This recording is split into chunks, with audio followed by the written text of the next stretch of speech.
Bienvenue dans cette vidéo où on va aborder comment sortir du jugement. Et on va voir ça en 4 étapes. Mais avant ça, je voulais vous remercier d'être si nombreux sur cette chaîne, de la faire vivre, de mettre ces commentaires, de vous abonner. Ça m'encourage à continuer encore et encore à vous fournir des vidéos avec encore plus de contenu qualitatif. En tout cas, c'est vraiment ce que j'essaie de faire.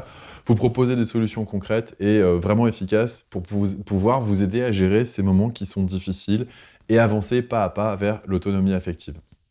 Alors, comme je le disais, aujourd'hui, on va voir comment sortir du jugement en 4 étapes. Premièrement, on va voir les fausses solutions, c'est-à-dire ce que la majorité des gens font quand ils se sentent jugés. Et c'est vrai que c'est quelque chose de délicat. Ensuite, on va voir quelles sont les origines de cette peur du jugement. Puis ensuite, on va voir comment redéfinir le problème autrement, parce que c'est souvent comme ça qu'on arrive à s'en sortir. Et enfin, on va voir les vraies solutions, ce qui fait que ça fonctionne et que ça résout le vrai problème de fond. Alors, on commence tout de suite avec les fausses solutions. Les fausses solutions, c'est de réagir du genre j'en ai rien à foutre. Ou alors, c'est toi qui as dit, c'est toi qui y es. Ou alors, la bave du crapaud n'atteint pas la blanche colombe. Ou encore, miroir, miroir, miroir. Non mais il s'est vu lui, de toute façon avec sa sale tronche, etc. Et on va juger en retour. Donc dans les 4 modes de fonctionnement qu'on a, c'est-à-dire le détachement, bah, en fait, c'est pas tout à fait vrai parce que ça nous affecte quelque part. Définir qu'on en a rien à foutre du jugement de l'autre. Pour les gens pour qui, il n'y a aucune relation, bah, ça peut fonctionner en effet. Les gens avec qui on n'est pas en contact, avec qui on n'est pas en relation, le fait qu'ils nous jugent, c'est pas gênant. Enfin, moi, que quelqu'un qui me connaisse pas considère que je suis je sais pas, un connard, eh ben, ça me gêne pas en fait, puisque je le connais pas, il me connaît pas. Donc il va me juger avec un a priori, mais il va pas vraiment savoir qui je suis. En revanche, quelqu'un qui me connaît et qui est très proche de moi, qui va porter un jugement désagréable à mon encontre, là, ça va être beaucoup plus problématique. En tout cas, ça va m'affecter d'une manière différente. Bref. Voilà.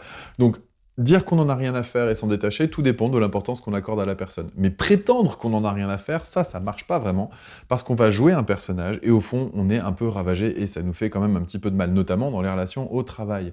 On peut difficilement définir qu'on n'en a rien à faire avec des gens avec qui on passe notre quotidien, même si c'est pas forcément des gens avec qui on est proche, ça peut être désagréable. Ensuite, quand on dit c'est toi qui as dit, c'est toi qui y es, comme dans l'enfance, ou miroir, miroir, ou comme dans Bryce the Nice, je crois qu'à un moment donné, il dit ça.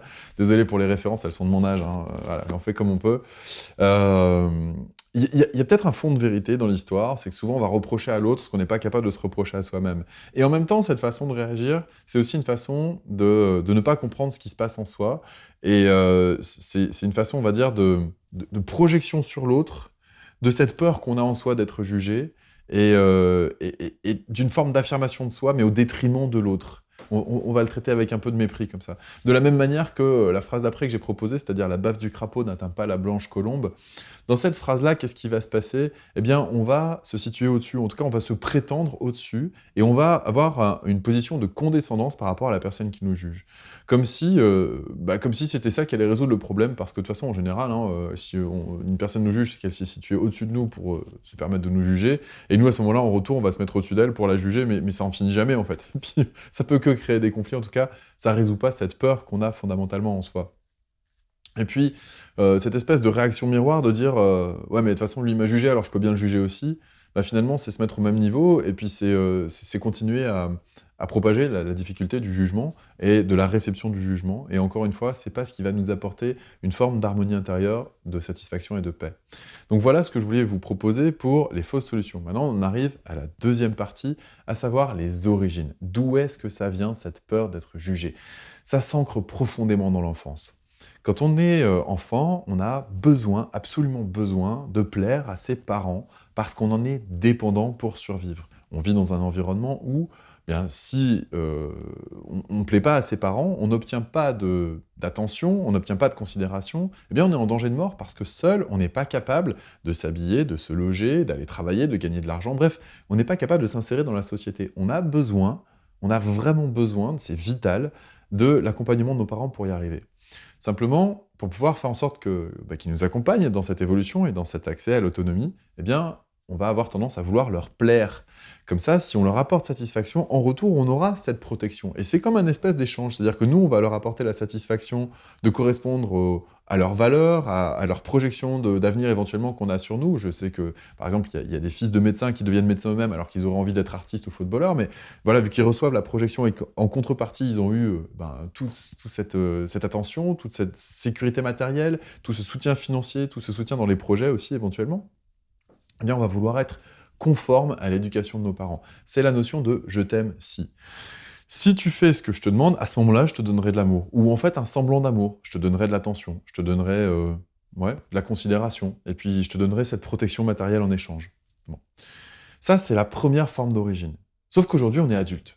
Et cette protection du « je t'aime si » n'a plus vraiment lieu d'être quand on est arrivé à l'âge adulte. Et pourtant, cette peur du jugement, cette peur de déplaire, cette peur de ne pas être conforme au cadre que l'autre a mis pour nous, de ne pas être conforme au rôle que l'autre a envie de nous faire jouer dans sa vie, eh bien, ça va nous mettre mal à l'aise, notamment dans les relations amoureuses. On va vouloir être conforme aux attentes de l'autre pour être l'amoureux parfait ou l'amoureuse parfaite, pour faire le bonheur de l'autre comme on était enfant et qu'on faisait a priori le bonheur de nos parents, alors qu'en fait la notion de bonheur, on pourra le voir dans une prochaine vidéo, c'est pas vraiment comme ça que ça fonctionne. Mais j'en parlerai en fin de vidéo déjà, pas forcément dans une prochaine, j'en reparlerai tout à l'heure. Donc ça, c'est la première origine. La deuxième origine, c'est quoi? Eh bien, c'est ce qu'on apprend à l'école. Quand on est à l'école, on est jugé en permanence. En fait, on n'est pas jugé, on est évalué. C'est-à-dire que les enseignants vont évaluer nos compétences en fonction de ce qu'on va faire au moment des évaluations, c'est-à-dire au moment où on va remplir les interrogations écrites, les fameuses. Alors, on reçoit un savoir au moment du cours, et puis on va le régurgiter au moment de l'interrogation. Et on va faire un amalgame entre notre valeur à nous et la note qu'on reçoit. Et pour nous, c'est la même chose. Quand on est enfant, quand on est élève, on a l'impression qu'on est la note qu'on reçoit. Et on peut le voir d'ailleurs, il y a plein d'élèves, quand ils reçoivent une mauvaise note, qui rejettent la feuille, qui la déchirent, qui la jettent à la poubelle, ou au contraire qui prétendent en avoir rien à foutre, comme je le disais tout à l'heure, ou encore qui vont au contraire avoir leur volonté qui va complètement diminuer, ils vont se ratatiner, ils vont se replier sur eux-mêmes et ils vont pas se sentir très très bien. Alors, cette difficulté-là d'amalgame entre l'évaluation qu'on envoie de moi et le jugement de qui je suis, c'est un raccourci, c'est ce qu'on appelle un biais cognitif, c'est-à-dire que c'est une façon que le cerveau a de considérer qui il est en fonction du regard de l'autre, mais surtout en fonction juste d'une note, d'une valeur. Pourquoi est-ce que c'est un biais cognitif? Eh bien parce que le cerveau, ce qu'il aime, c'est ce qui est observable, mesurable et quantifiable. Il aime bien ça, le cerveau. C'est notre fonction du mental qui permet de faire ça. Il projette dans l'avenir aussi, et il essaye d'analyser ce qui vient du passé. Et dans cette situation-là, il observe que, bah tiens, ce qu'on me renvoie, c'est une sale note, ou c'est une bonne note. Donc, je suis bon en maths, ou je suis mauvais en maths. Mais en fait, pas du tout, c'est pas je suis, c'est j'ai réussi cette interrogation-là, j'ai réussi à répondre aux questions, et donc j'ai reçu une bonne note en échange. Je n'ai pas réussi à répondre aux interrogations, donc j'ai reçu une mauvaise note en échange. Si on était systématiquement notre comportement, et surtout les évaluations qu'on reçoit, on ne pourrait jamais progresser, et on ne pourrait qu'évoluer dans les domaines dans lesquels on a été reconnu par d'autres comme étant valable. Or, on peut très bien aimer faire quelque chose, et pas forcément avoir des bonnes performances, mais sentir que ça fait partie de nous. Je donne un exemple très simple, j'adore jouer au snooker. Alors c'est un billard anglais de plus de 3 mètres de long, c'est super compliqué à jouer parce que les billes sont toutes petites, dès l'instant où on fait une erreur d'un dixième de degré, ben, on est à côté du trou, et ça fonctionne pas très très bien. Bon, c'est très difficile comme sport, comme activité. Mais j'aime beaucoup ça, et pourtant, si on regarde les chiffres, je suis pas bon. Je suis vraiment pas bon en termes de chiffres, mais qu'est-ce que ça me fait plaisir de le faire. Et donc, j'estime que oui, je joue au snooker, mais je ne suis pas un joueur professionnel, et en même temps, bah, c'est pas grave, parce que je me fais plaisir. C'est une activité que j'aime faire, peu importe le regard de l'extérieur, ou peu importe même ce qui est mesurable, quantifiable ou observable, tant que moi, ça me fait du bien émotionnellement, peu importe si mon mental, il me dit que je suis doué ou pas. Je ne fais plus cet amalgame entre mon résultat et qui je suis. Voilà, ce sont deux choses qui sont complètement différentes. J'espère que ça va pouvoir vous aider d'avoir ce point de vue-là qui est un petit peu différent de ce qu'on a l'habitude d'avoir, ou en tout cas de l'environnement dans lequel on grandit. Parce qu'on passe des années et des années à l'école, on passe en plus des années et des années à être jugé dans son comportement au moment du conseil de classe, et c'est quelque chose qui est terrible, parce qu'en plus de ça, si on ne correspond pas à l'attente du prof, eh bien, nos parents, ils vont ne pas forcément être satisfaits de notre travail à l'école, et donc il va y avoir une perte d'estime personnelle qui va être très très forte, surtout dès l'instant où on va rencontrer une difficulté. Donc ça peut aussi mener au comportement où on va chercher à dissimuler ces difficultés, à les mettre un petit peu sous le tapis, et à faire comme si elles n'existaient pas. On sait tous, aujourd'hui, que c'est une stratégie qui ne fonctionne pas, que le meilleur moyen de s'en sortir, c'est d'être honnête, parce que mentir empêche de grandir. Éventuellement, s'il y a une seule phrase à retenir de cette vidéo, je pense que ce serait celle-là. Mentir empêche de grandir. Et se mentir à soi-même, bien évidemment, encore plus que n'importe quel autre mensonge. Bon. Donc voilà pour ce qui est des origines. Les deux origines, c'est la notion du « je t'aime si » dans sa famille, et la notion de l'amalgame entre ce qu'on nous renvoie de l'extérieur et qui on est. Alors, Pour redéfinir le problème différemment, j'aurais envie de dire la chose suivante. On a souvent peur, quand on est enfant, de s'affirmer parce qu'on a peur d'être rejeté, et si on est rejeté par son clan, par sa famille, à ce moment-là, on est vraiment en danger de mort. Ça, c'est tout à fait vrai quand on est enfant, donc c'est une stratégie qui est parfaite. Mais arrivé une fois à l'âge adulte, on n'est plus dans cette dépendance-là. On peut donc en sortir et proposer une affirmation de soi dans laquelle on ne craindra pas d'être rejeté. Parce que dans le pire des cas, si on est rejeté, eh bien, ça veut dire que la relation va s'arrêter. Mais nous, on va pas forcément ne plus exister, on va pas être en danger de mort. Donc on a changé de contexte parce qu'on a grandi, mais on ne s'en rend pas compte, parce que c'est devenu comme un réflexe pavlovien, comme quelque chose qu'on a intégré au plus profond de soi. Donc, redéfinir le problème, pour moi, c'est ça, c'est définir le problème que s'affirmer, on croit toujours que c'est contre l'autre et qu'il va être rejeté au final, et que du coup, on active notre plus grande peur au monde, à savoir le désamour. On a peur de ne pas mériter d'être aimé, on a peur de recevoir du désamour de la part de l'autre, surtout la personne à qui on accorde de l'importance, de l'intérêt, voire de l'amour soi-même. Et cette peur du rejet est à la base de cette peur du jugement. On a peur de ne pas mériter d'être aimé pour qui on est, et on essaye, paradoxalement, d'être aimé pour ce qu'on fait. Alors que si on veut être aimé pour qui on est, il n'y a pas besoin d'avoir peur de ne pas être aimé pour ce qu'on fait. Alors comment on va définir qui on est? Ça, c'est un autre problème. C'est peut-être même plutôt philosophique, on pourrait éventuellement le définir, mais peut-être pas dans une vidéo YouTube, ou en tout cas peut-être pas très rapidement ici. En tout cas, une chose est sûre, c'est que s'affirmer ne veut pas dire être contre l'autre. Ça veut dire être pour soi. Alors, il y a une manière de s'affirmer, hein, si on s'affirme en rejetant l'autre, on est vraiment proactif contre l'autre. Maintenant, si on s'affirme en étant dans le respect de soi, en disant: «Bah, écoute, non, pas ce soir, je n'ai pas envie», ou «Je le sens pas», ou alors, «Bah, ça, c'est pas possible pour moi», ou «Là, je vais pas réussir à te suivre», ou «Non, bah, écoute, là, je suis pas en accord avec toi». On parle de soi et on rejoint un petit peu ce que Jacques Salomé dit, quand il dit: «Le tu tue la relation». Je suis entièrement d'accord avec ça. À ce niveau-là, faire un reproche, ça va faire en sorte que la relation va s'étioler et va perdre en intensité. Alors que parler de soi, dire: «J'ai du mal avec ça, j'ai du mal avec ceci, j'atteins mes limites, c'est compliqué pour moi», eh bien, à ce moment-là, heu, on sera plus dans la peur du rejet, on sera dans l'affirmation de ce qui vit en soi. Et là, on commence à se rapprocher de quelque chose de beaucoup plus authentique dans la relation. Parce que c'est vrai que c'est difficile. Comment aimer quelqu'un qui est sans arrêt conforme à nos attentes? On sait pas vraiment qui il est, on sait pas si on va vraiment l'aimer. Alors que s'affirmer, donner ses limites, à un moment donné, ça va permettre de situer où se trouve l'autre. On va pouvoir se situer soit en regard de ça, on va pouvoir dire: «J'ai un système de valeurs qui correspond, donc j'aime cette personne», ou «J'ai un système de valeurs qui est en dissension, donc j'aime pas cette personne sur cet aspect-là». Mais peut-être que je l'aimerais sur d'autres, d'ailleurs. Donc ça permet un petit peu de nuance, ça permet de sortir de cette vision binaire de j'aime ou j'aime pas, et donc si je l'aime pas, cette personne devient un ennemi et je la déteste, ou alors je l'aime et à ce moment-là, c'est la fusion totale. OK? Ça permet un petit peu, un écart avec tout ça.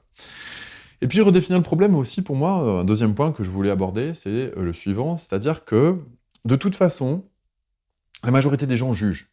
Donc il y a 99 des gens de votre entourage qui vont vous juger, qui vont définir si vous êtes quelqu'un de conforme à leurs attentes ou de pas conforme à leurs attentes, qui vont avoir un a priori sur vous, sans forcément avoir la curiosité d'aller creuser aussi.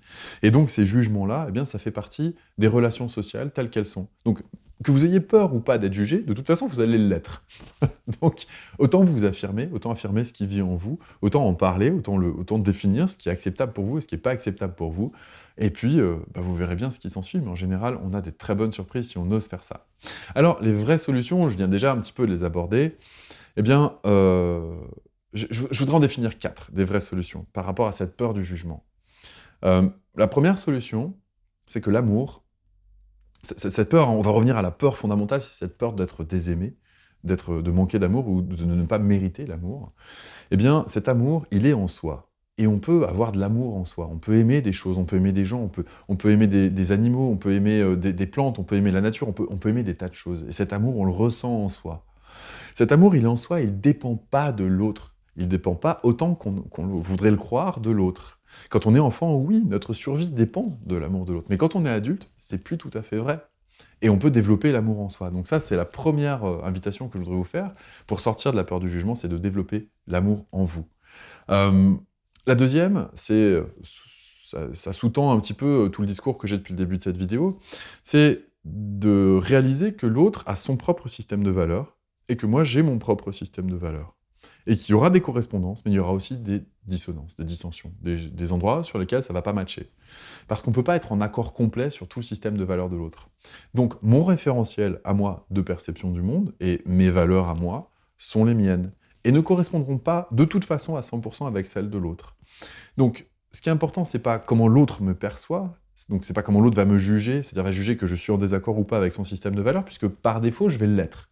La question, c'est dans quelle proportion est-ce que ça va correspondre, et dans quelle proportion est-ce que ça va pas correspondre. Et commencer à évaluer ça permet de sortir de la peur du jugement.